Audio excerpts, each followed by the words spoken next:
ઓસ્ટ્રેલિયામાં ભારતીય નર્સે કરોડપતિની અંતિમ ઈચ્છા પૂરી કરી. મેલબોર્નની એક મોટી ખાનગી હોસ્પિટલમાં રાતનો સમય હતો. બહાર ભારે વરસાદ પડી રહ્યો હતો. હોસ્પિટલની બારીઓ પર વરસાદના ટીપાં સતત અથડાઈ રહ્યા હતા. અંદર બધું શાંત હતું. માત્ર મશીનોના અવાજ સંભળાતા હતા. આજ હોસ્પિટલમાં આરતી પટેલ નામની ભારતીય નર્સ કામ કરતી હતી. આરતી મૂળ ગુજરાતની હતી. થોડા વર્ષ પહેલા તે ઓસ્ટ્રેલિયા આવી હતી. શરૂઆતના દિવસો તેના માટે સરળ નહોતા. નવી જગ્યા હતી, નવી ભાષા હતી, નવી જવાબદારીઓ હતી. છતાં આરતીએ હિંમત હારી નહોતી. તે પોતાના કામને માત્ર નોકરી માનતી નહોતી. તેના માટે દર્દીની સેવા કરવી એક જવાબદારી હતી. ઘણી વખત તે પોતાની ડ્યુટી પૂરી થયા પછી પણ વૃદ્ધ દર્દીઓ પાસે થોડો સમય બેસતી. કોઈ દર્દીને ઘર યાદ આવતું હોય તો તેની વાત સાંભળતી. કોઈ દર્દીને પરિવારની ચિંતા હોય તો તેને હિંમત આપતી. હોસ્પિટલના ઘણા કર્મચારીઓ કહેતા કે આરતીમાં એક ખાસ વાત હતી. તે દર્દીને માત્ર દર્દી તરીકે નહીં પરંતુ એક માણસ તરીકે જોતી હતી. એ રાત્રે આરતીની નાઇટ શિફ્ટ હતી. લગભગ 11:30 વાગ્યે હોસ્પિટલના ઇમરજન્સી વિભાગમાં અચાનક હલચલ વધી ગઈ. એક એમ્બ્યુલન્સ ઝડપથી હોસ્પિટલના દરવાજા પાસે આવીને ઊભી રહી. બે પેરામેડિક્સ એક ગંભીર દર્દીને અંદર લાવ્યા. ડોક્ટરો તરત જ તેની સારવારમાં લાગી ગયા. દર્દીની ઉંમર લગભગ 70 વર્ષની હતી. તે ઓસ્ટ્રેલિયાનો જાણીતો ઉદ્યોગપતિ હતો. તેનું નામ હતું રોબર્ટ હેલ. રોબર્ટ ખૂબ મોટો બિઝનેસમેન હતો. તેની પાસે અનેક કંપનીઓ હતી. શહેરમાં તેના નામે ઘણી મિલકતો હતી. લોકો તેને કરોડપતિ તરીકે ઓળખતા હતા. પરંતુ તે રાત્રે હોસ્પિટલના પલંગ પર પડેલો રોબર્ટ કોઈ કરોડપતિ જેવો લાગતો નહોતો. તે ખૂબ જ નબળો હતો. તેના ચહેરા પર થાક હતો. શ્વાસ લેવામાં તકલીફ પડી રહી હતી. ડોક્ટરોએ તરત સારવાર શરૂ કરી. આરતીને પણ તેની દેખરેખ માટે ટીમમાં સામેલ કરવામાં આવી. આરતી રોબર્ટની બાજુમાં ઊભી રહીને તેના મોનિટર પર નજર રાખતી હતી. ડોક્ટરો જરૂરી દવાઓ આપી રહ્યા હતા. થોડા સમય પછી તેની સ્થિતિ સ્થિર થવા લાગી. પરંતુ હજુ જોખમ ટળ્યું નહોતું. રોબર્ટને ખાસ રૂમમાં ખસેડવામાં આવ્યું. રૂમ ખૂબ જ આધુનિક હતો. તેમાં દરેક પ્રકારની સુવિધા હતી. પરંતુ રોબર્ટની આંખોમાં કોઈ સુખ દેખાતું નહોતું. તે વારંવાર દરવાજા તરફ જોઈ રહ્યો હતો. જાણે કોઈની રાહ જોતો હોય. આરતીએ નરમ અવાજમાં પૂછ્યું, તમારા પરિવારને જાણ કરી છે? તેઓ અહીં આવશે? રોબર્ટે થોડા સમય સુધી કોઈ જવાબ આપ્યો નહીં. પછી ધીમા અવાજે કહ્યું, અમારો પરિવાર છે પણ કદાચ મારી પાસે આવવા માટે સમય નથી. આરતીને આ જવાબ થોડો વિચિત્ર લાગ્યો. તેણે વધુ પૂછ્યું નહીં. દર્દીની લાગણી સમજવી પણ નર્સની ફરજનો એક ભાગ હતી. મધરાત પછી રોબર્ટની તબિયત ફરી થોડી બગડી. આરતીએ તરત ડોક્ટરને જાણ કરી. સારવાર શરૂ થઈ. થોડા સમય પછી રોબર્ટની સ્થિતિ ફરી સ્થિર થઈ. રૂમમાં શાંતિ છવાઈ ગઈ. આરતી દવાઓ તપાસી રહી હતી ત્યારે રોબર્ટે ધીમેથી આંખો ખોલી. તેણે આરતીને પોતાની પાસે બોલાવી. નર્સ, તેણે ધીમા અવાજે કહ્યું, તમારું નામ શું છે? આરતીએ કહ્યું, મારું નામ આરતી છે. રોબર્ટ થોડો સમય તેને જોતો રહ્યો. પછી પૂછ્યું, તમે ભારતમાંથી છો? આરતી આશ્ચર્યમાં પડી. તેણે હા પાડી. રોબર્ટના ચહેરા પર પહેલીવાર હળવું સ્મિત આવ્યું. તેણે કહ્યું, હા, ભારત. બહુ જૂની યાદ છે. આરતીને લાગ્યું કે કદાચ રોબર્ટનો ભારત સાથે કોઈ સંબંધ હશે, પરંતુ તે ચૂપ રહી.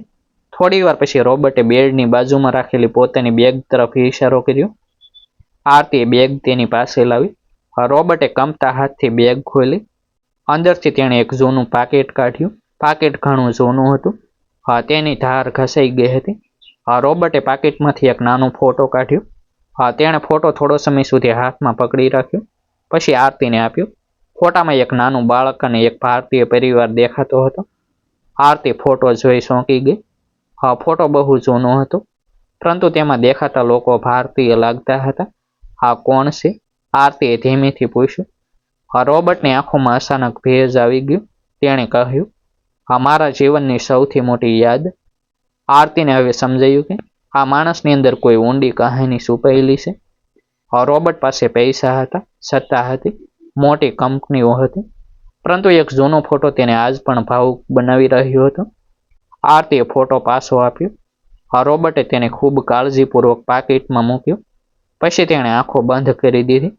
થોડા સમય સુધી રૂમમાં માત્ર મશીનનો અવાજ સંભળાતો રહ્યો.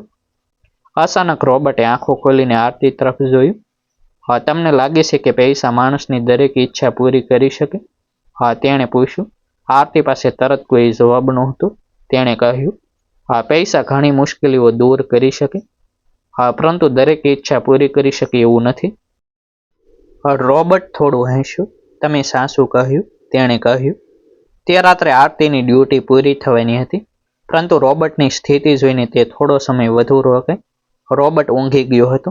આરતી બહાર નીકળી રહી હતી ત્યારે તેણે પાછળથી અવાજ સાંભળ્યો. આરતી! તે પાછી વળી. રોબર્ટ જાગતો હતો. હા, તેણે હાથથી તેની નજીક બોલાવી. હા, જો હું કાલે અહીંથી બહાર ન નીકળી શકું તો? આરતી થોડી ગભરાઈ ગઈ. તેણે કહ્યું, આવું ન વિચારો. હા, ડોક્ટરો તમારી સારવાર કરી રહ્યા છે.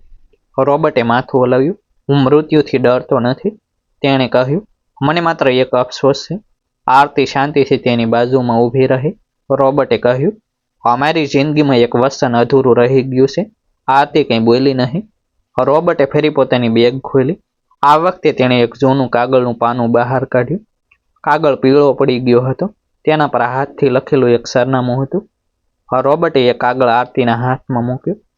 આ સરનામું ભારતનું છે, તેણે કહ્યું. આરતીનું ધ્યાન તરત કાગળ પર ગયું. સરનામું ગુજરાતના એક નાના ગામનું હતું. રોબર્ટે કહ્યું, અમારે ત્યાં એક વ્યક્તિને શોધવી છે. આરતીએ પૂછ્યું, કોણ છે એ વ્યક્તિ? રોબર્ટ થોડો સમય સુધી ચૂપ રહ્યો. પછી તેણે કહ્યું, મને ખબર નથી કે તે આજે જીવિત છે કે નહીં. આરતીના મનમાં અનેક પ્રશ્નો ઊભા થયા. કરોડપતિ રોબર્ટ હેલ પાસે આ જૂનું ભારતીય સરનામું કેમ હતું? ફોટામાં દેખાતા લોકો કોણ હતા? અને વર્ષો પછી પણ તે એક અજાણી વ્યક્તિને કેમ શોધવા માંગતો હતો? રોબર્ટે આરતીનો હાથ પકડી લીધો. તેની આંખોમાં વિનંતી હતી. હા, જો હું અહીંથી પાછો ન જઈ શકું તો મારી એક મદદ કરશો? આરતી કંઈ બોલી નહીં. રોબર્ટે કહ્યું, આ સરનામું શોધજો. હા, ત્યાં જે પરિવાર રહેતો હતો તેમના વિશે જાણજો. મારે માત્ર એકવાર સત્ય જાણવું છે. આરતીએ કાગળ પોતાની પાસે રાખ્યો. તેણે કહ્યું, હું મારી ક્ષમતા મુજબ પ્રયત્ન કરીશ. રોબર્ટની આંખોમાં શાંતિ આવી. તેણે ધીમેથી કહ્યું, આભાર. પછીની સવારે હોસ્પિટલમાં રોબર્ટના કેટલાક બિઝનેસ પાર્ટનર્સ આવ્યા. તેઓ મોંઘા કપડામાં હતા. તેમની વાતોમાં વારંવાર કંપની, મિલકત અને પૈસાનો ઉલ્લેખ થતો હતો. આરતી દૂરથી બધું જોઈ રહી હતી. રોબર્ટની આંખો તેમને જોઈને ખુશ થવાને બદલે વધુ ઉદાસ થઈ ગઈ. થોડા સમય પછી બધા લોકો બહાર ગયા. આરતી દવા આપવા રૂમમાં ગઈ. રોબર્ટે ધીમેથી કહ્યું, તમે જોયું? આરતીએ પૂછ્યું. શું?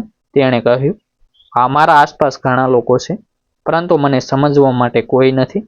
આરતી પાસે કહેવા માટે શબ્દો નહોતા. રોબર્ટે પોતાના જીવન વિશે થોડું કહેવાનું શરૂ કર્યું. તેણે કહ્યું કે યુવાનીમાં તે ખૂબ ગરીબ હતો. એક સમય તેને અજાણ્યા લોકો પાસેથી મદદ મળી હતી. તે સમય દરમિયાન ભારત સાથે તેનો એક સંબંધ બન્યો હતો. તેણે એક પરિવાર પાસેથી એવી મદદ મેળવી હતી જેને તે આખી જિંદગી ભૂલી શક્યો નહોતો. પછી જીવન તેને દૂર લઈ ગયું. તેણે બિઝનેસ શરૂ કર્યો, પૈસા કમાયા, મોટી કંપની બનાવી, પરંતુ વર્ષો પસાર થતા એક પ્રશ્ન તેના મનમાં સતત રહ્યો. તેણે કહ્યું, જે લોકોએ મને મુશ્કેલીમાં મદદ કરી હતી, હું તેમને ક્યારેય પાછું આપી શક્યો નહીં. આરતી ધ્યાનથી સાંભળતી રહી. રોબર્ટ આગળ બોલ્યો, અમારી પાસે આજે બધું છે, પરંતુ એ લોકો ક્યાં છે તેની મને ખબર નથી. તેની આંખોમાં આંસુ આવી ગયા. હું તેમને શોધવા માંગુ છું, પૈસા આપવા માટે નહીં. માત્ર એકવાર તેમની સામે બેસીને કહેવા માંગુ છું કે હું તેમને ભૂલ્યો નથી. આ વાત સાંભળીને આરતીને પહેલી વાર સમજાયું કે રોબર્ટની સાચી ઈચ્છા શું હતી. તે પોતાની સંપત્તિ માટે ચિંતિત નહોતો. તે પોતાના ભૂતકાળ માટે ચિંતિત હતો. તે જ દિવસે બપોરે રોબર્ટની તબિયત ફરી ગંભીર બની. ડોક્ટરો ઝડપથી તેની સારવારમાં લાગી ગયા. આરતી બહાર ઊભી રહીને પ્રાર્થના કરતી હતી.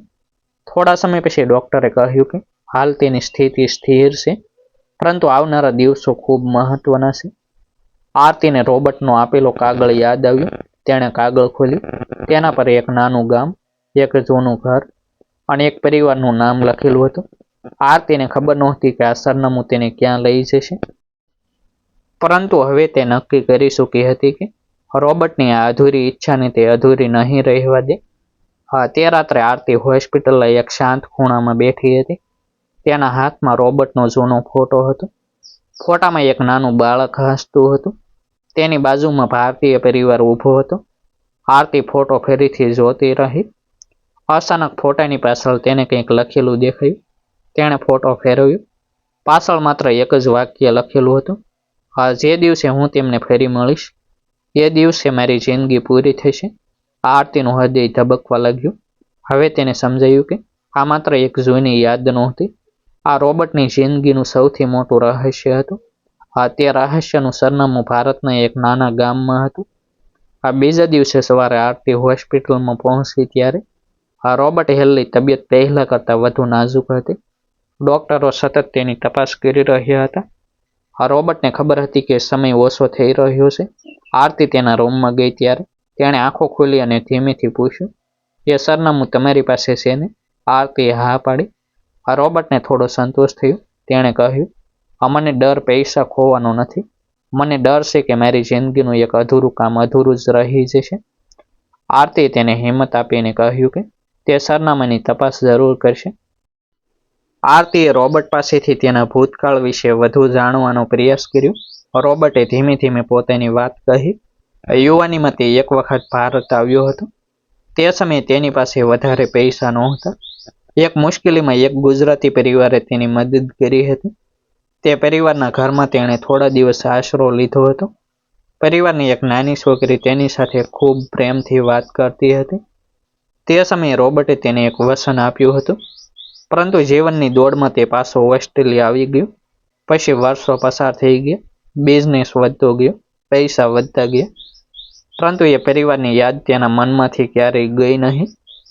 રોબર્ટે આરતીને કહ્યું કે તેણે ઘણા વર્ષો પહેલા એ પરિવારને શોધવાનો પ્રયાસ કર્યો હતો, પરંતુ ગામનું જૂનું સરનામું બદલાઈ ગયું હતું. લોકો પણ ત્યાંથી બીજા સ્થળે જતા રહ્યા હતા.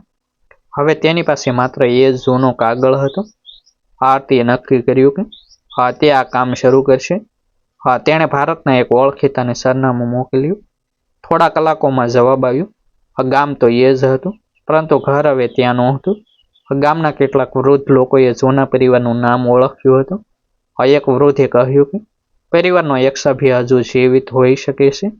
આ માહિતી મળતા આરતીને આશા જાગી, પરંતુ તે જ સમયે હોસ્પિટલમાં રોબર્ટની સ્થિતિ ફરી ગંભીર બની. ડોક્ટરોએ પરિવારને જાણ કરી. તેના કેટલાક નજીકના લોકો હોસ્પિટલમાં પહોંચ્યા. તેઓ રોબર્ટની મિલકત અને કંપનીના ભવિષ્ય વિશે ચર્ચા કરવા લાગ્યા. આરતીને આ બધું જોઈને નવાઈ લાગી. રોબર્ટ જીવન માટે લડી રહ્યો હતો અને કેટલાક લોકો તેની સંપત્તિની વાત કરી રહ્યા હતા. આરતીએ રોબર્ટને આ વાત કહી નહીં. તે દર્દીને વધુ તણાવ આપવા માંગતી નહોતી. રાત્રે રોબર્ટ થોડો સ્વસ્થ થયો. આરતી તેની બાજુમાં બેઠી હતી. રોબર્ટે પૂછ્યું, શું તમને કંઈ ખબર પડી? આરતીએ કહ્યું, હા, કદાચ એ પરિવારનો એક વ્યક્તિ હજુ જીવિત છે. રોબર્ટની આંખોમાં તરત ચમક આવી. તેણે આરતીનો હાથ પકડી લીધો. મને તેની પાસે લઈ જઈ શકશો? તેણે પૂછ્યું. આરતીએ કહ્યું, જો તમારી તબિયત સુધરશે તો આપણે ચોક્કસ પ્રયત્ન કરીશું. રોબર્ટ થોડું હસ્યું, પછી બોલ્યું, મને લાગે છે કે મારી પાસે એટલો સમય નથી. આરતી પાસે કોઈ જવાબ નહોતો. થોડા સમય પછી રોબર્ટે ફરી જૂનો ફોટો કાઢ્યો.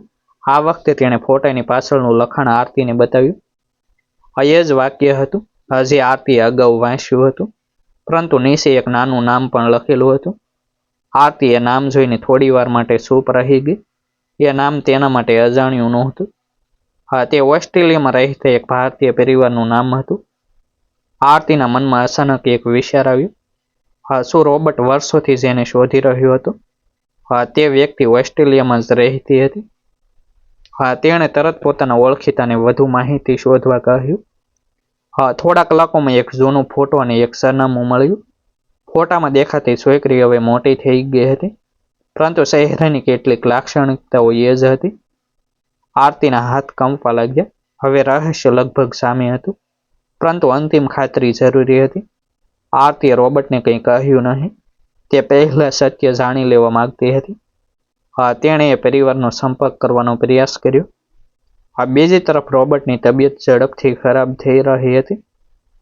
ડોક્ટરોએ આરતીને કહ્યું કે હવે સમય ખૂબ ઓછો હોઈ શકે છે.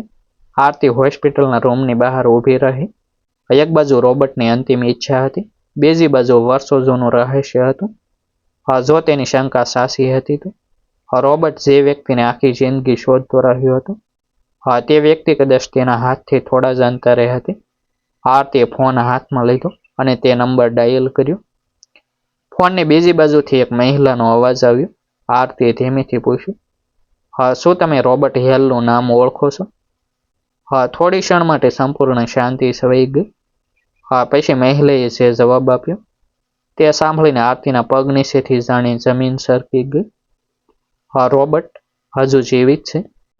આરતી થોડા સમય સુધી ફોન પર ચૂપ રહી ગઈ. સામેની મહિલાનો અવાજ કંપી રહ્યો હતો. આરતીએ ધીમેથી કહ્યું, હા, રોબર્ટ હોસ્પિટલમાં છે. તેમની તબિયત ગંભીર છે. ફોનની બીજી બાજુ ફરી શાંતિ છવાઈ ગઈ. પછી મહિલાએ કહ્યું, હું તેમને વર્ષોથી શોધતી હતી. મને લાગતું હતું કે તેઓ ક્યારેય પાછા નહીં આવે. આરતીને હવે ખાતરી થઈ ગઈ હતી કે રોબર્ટનું ભૂતકાળનું રહસ્ય સામે આવી ગયું હતું.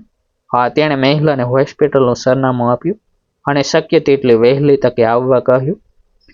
થોડા કલાકો પછી હોસ્પિટલના દરવાજા પાસે એક ભારતીય મહિલા આવી. તેની ઉંમર લગભગ 50 વર્ષની હતી. તે રૂમમાં પ્રવેશી ત્યારે રોબર્ટે આંખો ખોલી. બંને એકબીજાને જોયા. રોબર્ટની આંખોમાં આંસુ આવી ગયા. તેણે ધીમેથી કહ્યું, તમે આવી ગયા? મહિલાએ તેનો હાથ પકડી લીધો. બંને વચ્ચે ઘણા વર્ષોનું અંતર હતું, પરંતુ એ ક્ષણે કોઈ ફરિયાદ નહોતી, માત્ર લાગણી હતી. રોબર્ટે કહ્યું કે યુવાનીમાં જ્યારે તે ભારત આવ્યો હતો, ત્યારે આ પરિવારે મુશ્કેલીના સમયમાં તેની મદદ કરી હતી. તેણે જિંદગીમાં સફળતા મેળવી, પરંતુ એ ઉપકાર ક્યારેય ભૂલ્યો નહોતો. વર્ષો સુધી તે પરિવારને શોધતો રહ્યો હતો. હવે તેની અંતિમ ઈચ્છા પૂરી થઈ હતી. તેણે આરતી તરફ જોઈને કહ્યું, અમારી પાસે પૈસા ઘણા હતા, પણ આજે સમજાયું કે સાચી સંપત્તિ સંબંધો છે. થોડા દિવસ પછી રોબર્ટની તબિયત વધુ ખરાબ થઈ. તેણે પોતાની સંપત્તિના એક ભાગનો ઉપયોગ જરૂરિયાતમંદ લોકોની મદદ માટે કરવાનો નિર્ણય લીધો. તેણે આરતીને પણ કહ્યું કે આ કામ ચાલુ રાખવામાં મદદ કરવી. આરતીની આંખોમાં આંસુ આવી ગયા. રોબર્ટના અંતિમ દિવસોમાં તેનો પરિવાર તેની આસપાસ હતો. તેણે શાંતિથી આંખો બંધ કરી. રોબર્ટની અંતિમ ઈચ્છા પૂરી થઈ હતી. થોડા સમય પછી તેની યાદમાં એક સેવા ટ્રસ્ટ શરૂ કરવામાં આવ્યું. આરતી પોતાની નર્સની નોકરી કરતી રહી, પરંતુ રોબર્ટનો એક નાનું પત્ર તેણે હંમેશા સાચવી રાખ્યો. તેમાં લખ્યું હતું, અમારા જીવનના અંતે મને સમજાયું કે આ માણસ કેટલા પૈસા કમાય છે તે મહત્વનું નથી. તેણે કેટલા લોકોના જીવનમાં પ્રેમ અને મદદ છોડી છે, એ જ તેની સાચી ઓળખ છે. આરતી જ્યારે પણ એ પત્ર વાંચતી ત્યારે તેને રોબર્ટની વાત યાદ આવતી. એક કરોડપતિ માણસે પોતાની અંતિમ ઈચ્છા પૂરી કરવા માટે એક ભારતીય નર્સ પર વિશ્વાસ કર્યો હતો, અને એ નર્સે સાબિત કર્યું કે ક્યારેક એક નાની માનવતા પણ આખી જિંદગીનું અધૂરું પાનું પૂર્ણ કરી શકે છે. ડિસ્ક્લેમર: આ સ્ટોરી માત્ર મનોરંજન અને સામાજિક સંદેશ રજૂ કરવા માટે કલ્પિત રજૂઆત છે. પાત્રો, સ્થળો અને ઘટનાઓ કલ્પિત છે. તેનો હેતુ કોઈ વ્યક્તિ, સમાજ, દેશ કે સંસ્થાની લાગણી દુભાવવાનો નથી. આભાર. ફરી મળીશું એક નવી સ્ટોરી સાથે. વિડીયોને લાઇક અને હાઇપ કરવાનું ભૂલશો નહીં.